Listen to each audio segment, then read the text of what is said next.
Welcome to the Ward 9 Concord City Council debate. I'm Tony Shinella, the editor of Concord, New Hampshire Patch.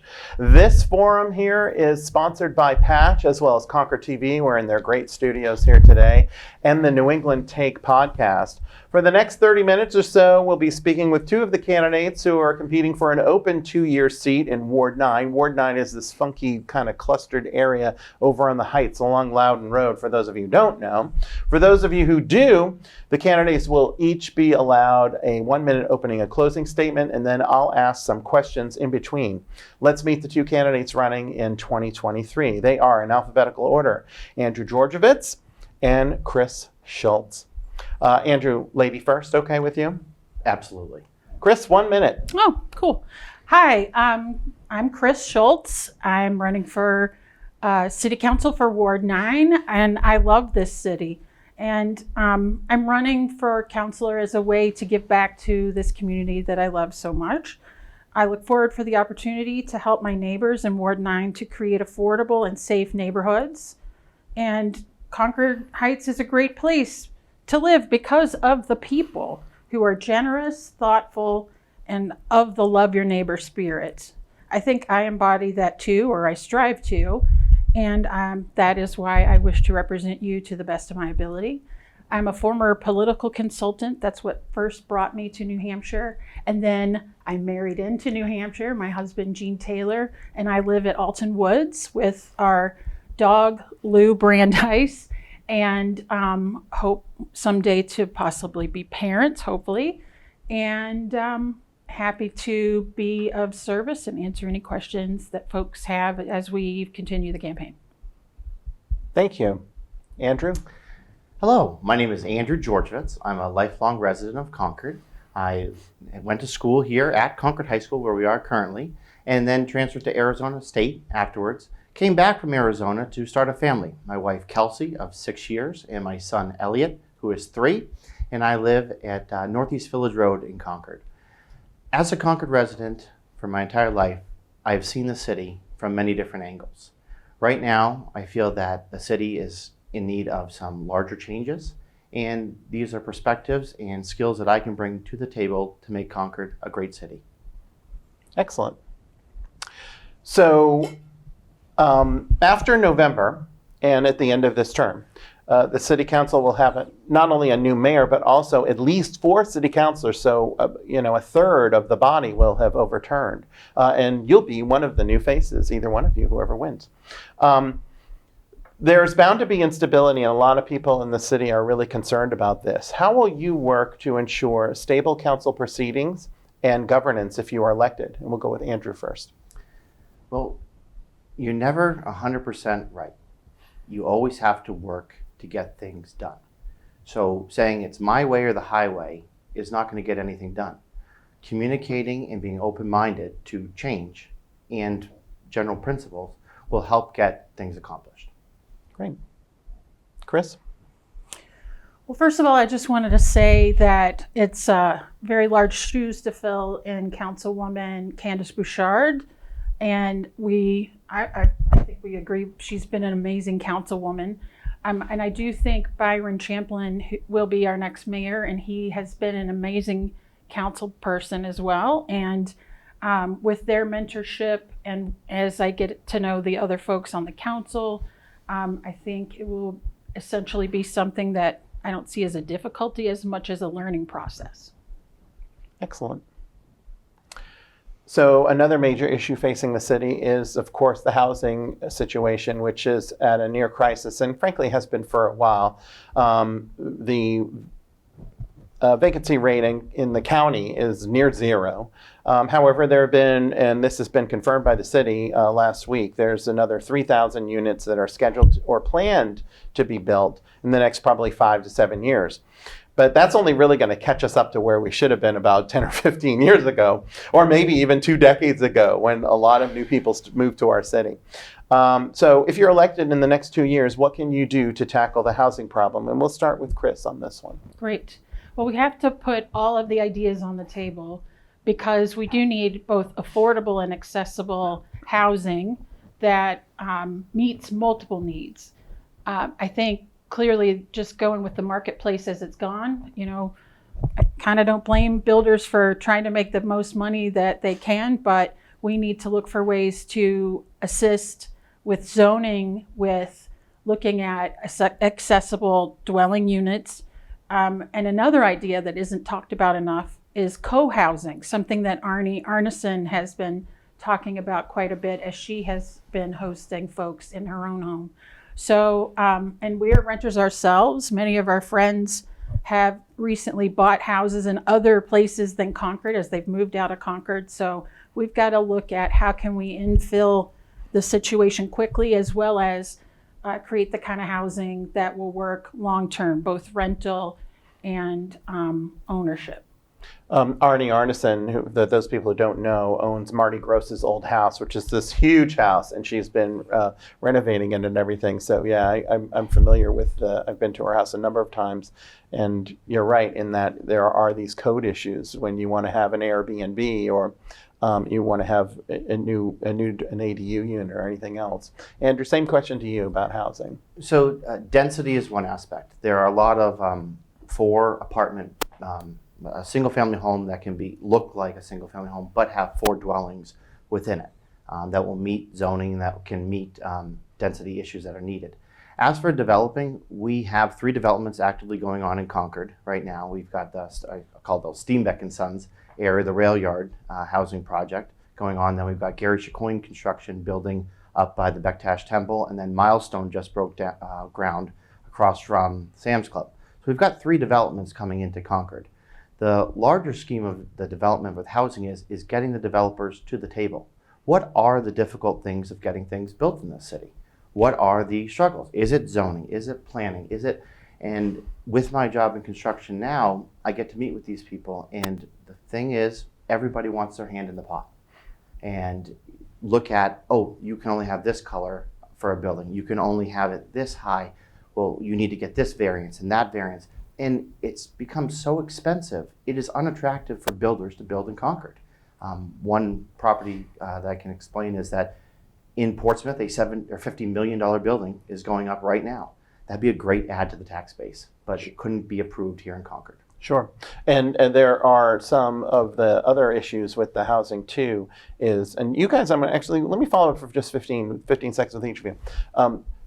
Ward 9 is considered the most transient, but also the densest ward. I mean, everybody there seems to be able to deal with it, for lack of a better term. Owners and renters. Andrew, how do you convince people outside of dense areas? Ward 4 is another really dense area. Ward 6 is a dense area. But how do you convince those counselors who may have residents who are concerned about density to say, hey, we all live with it where we are, and it's once we get those 3,000 up, that's really even not going to be it. We're 20 years behind in realistic terms. So how do you convince other counselors to not listen to their constituents who are worried about density? So the good comment on getting to 3,000, that gets us to 0. That gets us to a break-even point, maybe. But yes, this is a problem we should have been dealing with for some time now. To other counselors that say, oh, we can't go denser, we can't go taller, say then we're just going to keep taxing people, and we need more taxable revenue. So either we're going to build up, we're going to densify, or we need to diversify. But if we don't, then again, your constituents' taxes are going to see that 3% increase every year. So we need to do something about it. Sure. Chris, take 15 seconds to talk about that. Sure. And I don't think we can do this with just developers alone. They actually, in some ways, have inadvertently been a part of the problem. I mean, their main motivation is earning money and making a profit, not what is best for the community necessarily. So it needs to be a public-private partnership. We need to work with state leaders to address zoning for sure, and look at some of the things that have worked in other states. There has been a discussion around the notion of if the zoning laws in a locality isn't conducive to building more housing more quickly, that the state could potentially override that. I don't like the notion of giving up local control in that way, but we've got to look to the state to change our zoning and to facilitate the public-private conversation too. Crime has been an issue in Concord, and it's actually been on the rise for the last 10 years or so. And that's a back of the envelope estimate based on police logs going from 10 or 15 a week to 30, 45, 60 some weeks here in Concord. But crimes by people who are homeless or unhoused, however you want to say it, have exploded to the point where last year 20% of the arrests in the city, more than 20%, were people who were homeless. Some of those things were vagrancy and trespass issues, but others weren't. Drug dealing, human trafficking, serious assaults, and even murders are going on in camps around the city. And many residents are also frustrated by what's happening with their private property. There really isn't anything they can do. All of a sudden, if you have a lot that's a large lot, people just show up and start camping. The police will come and remove them, but then you have like a hazardous waste area. Now, there isn't much you can do because you're kind of volunteers, but you're going to be the first person to talk to that person who's concerned about a campsite or a homeless crime situation. Thefts are some of the businesses on Route 106, another problem. Andrew, what can you do if you're elected on the council to be more proactive with that issue? So when it comes to the homeless camps, the city has spent an exorbitant amount of money, and the research that I heard that you did in a previous interview, Tony, was the figure of around $145,000 in cleanups. As I've been going door to door telling people that this isn't just a cleanup for the Boy Scouts to go do for community service. These are needles, human waste, and stolen property all throughout these sites where firefighters are actually not going in because of how the propane tanks are jerry-rigged for heat. Again, they are human beings and they need heat and they need to eat, but again, they are trashing our city. The way I would look at it, again, it's not just a two, I thought it would be okay, a two-figure deal. The homeless population that truly needs help, that has a mental health issue where we need to help and provide services to the best of our ability. That means the McKenna House, that means the state hospital, that means caseworkers. But then there's also another population of homeless that are here during the summer and Key West in the winter. And they're not really, they're using the system. Right now, you can go to the Homeless Resource Center and get a new sleeping bag every single day of the week with no consequences for asking for another one. I want to see those people being held accountable and helped. Chris? I don't know that I disagree with him at all, for the most part, for what he said. I think I would like to add on the police discussion part that we do have an issue with recruitment. I do know that we need, I don't remember what the exact figure is, but we do not have enough police officers at this time, and that's probably one part of it.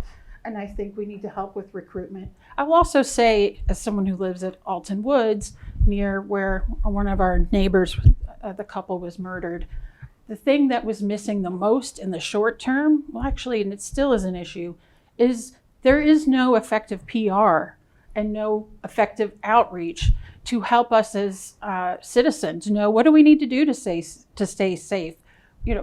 What we were being told at that time, I felt was grandly inadequate. So that's a conversation that needs to be started that I don't feel has happened, is how can we just, work with the police and understand what we can do to keep the place safer.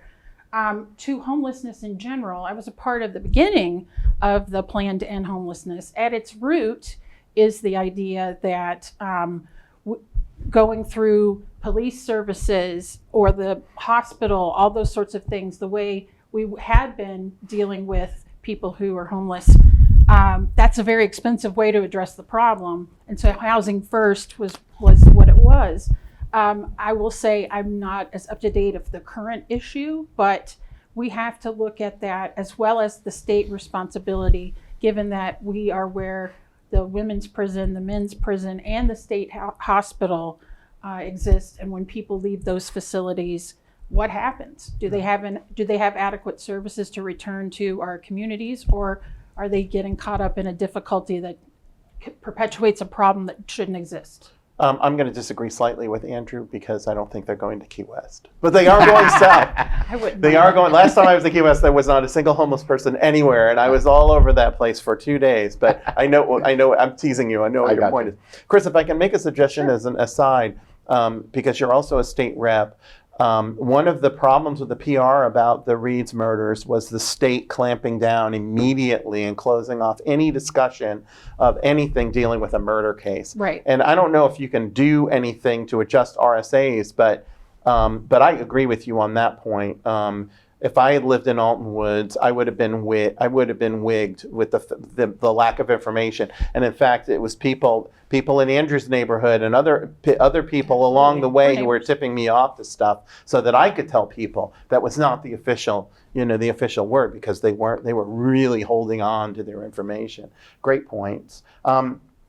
Andrew, give me 3 new economic development ideas to increase the tax base. First off, controlled spending. How do you increase the base? Stop spending as much money. Second thing is development. Again, in that plan for the mall, I saw that there was a Costco. Bringing back either manufacturing to Concord, or again, we do have active rail lines in Concord. There are manufacturers that are looking for rail lines. We've got areas of Concord that can be developed, by the Horseshoe Pond area especially, and also Store Street. Again, I know Main Street is historic, but the city's got to really loosen that grip of that historic and look down to Store Street and say, where can we develop here? The whole rail yard there, as you're coming through Concord, that can be cleaned up and developed a lot. Chris? Well, I think taxes in general are something that we surprisingly can probably agree a lot on. I mean, they're too high. And when it's passed on to renters, that doesn't walk back, once things maybe get a little better. So I think we need to look at creatively things like a mansion tax with the real estate transfer tax, or a big box store tax, looking at ways to gain revenue and expand the availability of our space to be developed in some way, shape, or form would be helpful. Certainly they look to our neighborhood to do that for the big box stores and whatnot, but they also have to be livable, and that increases the value of the whole community. Is that 3? I guess that could be considered 3. I have a lot of other ideas, but I think you have 10 seconds, so feel free. I would just say overall my view of taxes are that they're, especially the property tax, is too high, and we need to relieve that for the average person by looking at ways to tax the wealthiest among us who can afford that, and give the rest of us some relief. There was a discussion earlier this year about paying for childcare stipends for attending meetings and even travel expenses for city councilors, board and commission members, and also attendees. I don't want to get into the weeds on the attendee issue or even the board members, although I'm sure I will hear from Dave Parker about he'll be wanting to bill the city for all of his billable hours attending all those meetings for so long. But sticking with councilors, instead of paying councilors, say, for childcare or for transportation, wouldn't it be better to just increase the annual stipend? Would you agree with that statement? We'll go with Chris. And if you do agree with the statement, how much should it go up from the $1,000? Great question. I would like to talk more to the folks who will be voting and to the constituents in general to see what they think of that. I will say, as a House member, it's probably a bigger deal for House members than city councilors. I didn't even know till recently that I believe the rate of pay for a city councilor is $1,000 a year, paid quarterly. House members are paid before taxes $100 a year. That's very inadequate. I don't know. I don't really have a strong feeling about it. I mean, it's not like we're getting into this for the money, but I do understand, as we haven't kept pace with wages to enable folks to take care of situations like childcare, that, this is perhaps a price of that. I'd rather see wages go up, with a raise in the minimum wage and other things like that, so that folks can take care of their families the way they need to. But if that's what we need to do to attract more people to do this, who aren't, so that more regular everyday folks can do this, I'm not opposed to it, but I would rather have this conversation with our constituents to make that decision. So I'm open to it. So I guess I would completely disagree. I am not for that at all. I know what I'm getting myself into. I have a regular job, actually I have 2 jobs, and I know what I'm getting myself into. This is more or less a volunteer position with a small stipend. And as for childcare, no, you know what you're getting yourself into. If you're going to sign up for a position like this, know what you're doing. The people's time that you're representing is valuable. Respect them and respect their taxes, that you don't need to pay to attend a meeting or pay to have childcare. I know that, again, my wife, I'm very blessed that she's able to stay at home and watch my son, and I'm blessed by that. But again, I'm away from my family right now to be here. But again, I'm looking at my son's future, and that's what makes me want to continue. Excellent. Thank you both. The city has spent around $140,000 on designing a new multi-million-dollar clubhouse for the Beaver Meadow Golf Course. A major tenant who was going to lease space in the building has dropped out, which is going to lead to a tweaking of the design. Some people think the golf course, the city owning one, is extravagant and a new clubhouse shouldn't be built, and other people think it's a community asset. Where do you come down on the golf course improvements, Andrew? I think it's a great idea. During COVID, unfortunately, there was probably over 1 million weddings that were canceled. And after COVID, there was such a backlog of weddings, venues could charge whatever they wanted. For example, in, I believe it's Ward 2, the barn at Bull Meadow charges $7,500 just for the venue. That's not including a caterer. And I see, as someone that does political events and renting spaces, it could be a large moneymaker for the city. Now, I know that the golf course right now, I believe it breaks even or loses a little. But again, to have that asset in our city is very good. And I would say having it improved upon. Jess, the old restaurant manager, actually lives next door to my parents. So again, the long hours there, I understand. But I've had Kiwanis and Rotary meetings there in the clubhouse before. The indoor golf in the wintertime. Again, there are a lot of different activities that can be done that can generate money. Excellent. Chris? Yeah, I'm not opposed to it. I will say this is an area, I meant to look this up. You may be able to answer my question. Is there currently a golf pro there? It was Ed Hayes. Yeah, I believe there is some. There is Okay. a. There is a. Because I will admit, I grew up in another place, as I said before, but I grew up on a public golf course because my brother and my father were really into it, and it can be a good walk spoiled. I think it can be a good thing to offer the community that otherwise would be totally inaccessible. So for the community itself, as long as we're doing things to reach out to the communities that wouldn't naturally be attracted to it, especially young people, I think it's great. But I don't, there's still some pieces of this I'd like, is it coming at the expense of something else? And can we do more to look at public-private partnerships with folks that are invested in golf and equipment, which can be expensive? Can we find ways to build those partnerships to help pay for it? Great. Last question. You guys made it through. You did great. The city council has been able to keep the tax rate annually to around 3 to 4%. However, there's a new solid waste contract for fiscal year 2025 that will probably increase the taxes on top of the 3 to 4%, anywhere from 5 to 8%. There may be some savings there may be some personal savings by ending the purple bag tax. But property taxpayers, as you both have said, are paying some of the highest property taxes in the history of the city. What would you do to tackle this problem? And we'll go with Chris.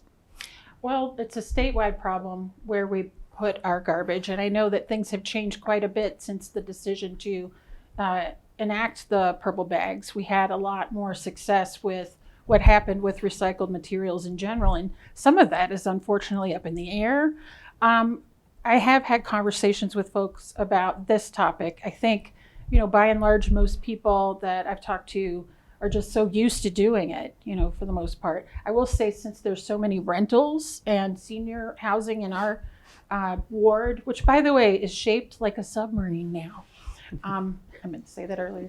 It's better than the half crescent moon for executive council too. Yes. Yes. Sorry. Which used to be a dragon, but I like an aside. A lot of us, I don't know how it is for you, but at Alton Woods, we now went back to just one bin for everything. So that decision of whether or not to use that bin or to take our stuff to the dump is something we have to do on our own. Yep. So that also is a thing. So where does is it assisting in this growing problem of where do we put our garbage? So just real quickly, because I'm not familiar at Alton Woods, you have dumpsters. Yes, Okay. and we did have separate dumpsters for Got it, for recycling and trash. Got it. And Okay. during COVID, they took that away, and they haven't brought it back. Got it. Okay. Andrew, what do you think about solid waste? And actually, I know that you live in a cluster development too. Do you have a dumpster at your place? There is, but I don't have access to it. So that is access for the townhouses. As a single family home, I do not have access to the Got dumpsters. it. So do they come and pick up your trash like everybody else Correct. with the purple Ah. bags? Yep. Okay, great. Yep. So we have to pay for the purple bags. But again, I'm going to look back at the contract. Okay, let's backtrack a little bit longer here. So for the past 10 years, we have been, I'm going to say, pretty spoiled that we have not had to pay for recycling. So we went from $0 a tip on recycling to $100. That's a big change. And why is that? Well, raw materials being your plastics, your cardboards, and are just not being used as much and not being needed and bought on the market. So I would look back at the RFP being when we were requesting this bid out. And again, I would also recommend a 10-year, not like other towns that are doing 3 and 5 year contracts, a 10-year contract to get the best rate. We only got one back from Casella. So that tells me, as a president of an HOA right now, the Canterbury Meadows, is when you don't only get one bid back, maybe we need to tweak our requirements. And again, maybe recycling is in, maybe recycling is out. But again, that large jump over the past 10 years, we should have been doing small incremental increases to the taxes, preparing for this, because it was a 10-year joyride of no paying, and then all of a sudden, hey, from 0 to 100 now. And that's what's hitting people. And I want to see, maybe we look at changing the RFP of what our requirements are. And the trash is going from 70 to 100 too. So it's like that one's going up too as well. We are out of time, which means we're going to have closing statements from our candidates. Andrew, you get to go first this time. Well, thank you very much. 1 minute, please. Thank you very much, Tony, for putting this together. Thank you to CCTV. It's been a long time since my sophomore year in high school, working in this very studio during my lunch breaks. But as a lifelong resident of Concord, you've seen me in the community. You see me at Immaculate Heart of Mary Church volunteering with bread. You see me walking in the Concord Christmas Parade. You see me volunteering, parking cars at Kiwanis. These are all aspects that I feel give back to the community. Our community has seen our taxes increase time and time again, whereas city services, unfortunately, are not increasing. We've got infrastructure problems. We have a city hall where you cannot put file cabinets on certain parts of the 3rd floor because the building is not sound. We've got police department that is extremely understaffed and a building that's already overcrowded and not able to accommodate, even if we had 19 new police officers. These are aspects in homelessness that we need to address immediately. I feel that I can bring that change in working with others to the City Council to represent you in Ward 9. Thank you. Thank you for hosting us. And again, I ask humbly for Ward 9 for their support and their vote for the City Council race. I feel strongly when we have literal Nazis outside of our businesses occasionally that we really do need to bring the community together, and that we send the strong message that hate has no home here, that love your neighbor is what matters most, and that we do that not by agreeing all the time, but not being disagreeable, by finding ways to embrace diversity, equity, inclusion, to find ways to listen to new ideas and not just take them off the table because that's just tradition. I think we need to keep having these conversations, and by electing city councilors, that doesn't mean that we've abdicated our responsibilities as citizens in general. It needs to be a conversation, and that's what I hope I stand for. Inclusion, kindness, thoughtfulness, love your neighbor, and that is what I stand for, I hope, in everything I do. And so I would be honored to represent you, not just in the State House, but at the City Council. Thank you. Those are your Ward 9 candidates. For those of you who are watching, and whether you're watching for Ward 9 or any of our other forums, Election Day is Tuesday, November 7th. Patch will have an online voter guide with all of our stories, debates, and also all the candidate profiles. Both candidates have submitted them. They'll be up soon. And that'll be up about a week before the election. Voters cast ballots in Ward 9 from 7 a.m. to 7 p.m. at the Citywide Community Center at 14 Canterbury Road. For Concord TV and the New England Take, I'm Tony Shanella. Thank you again for being with us. We'll see you next time.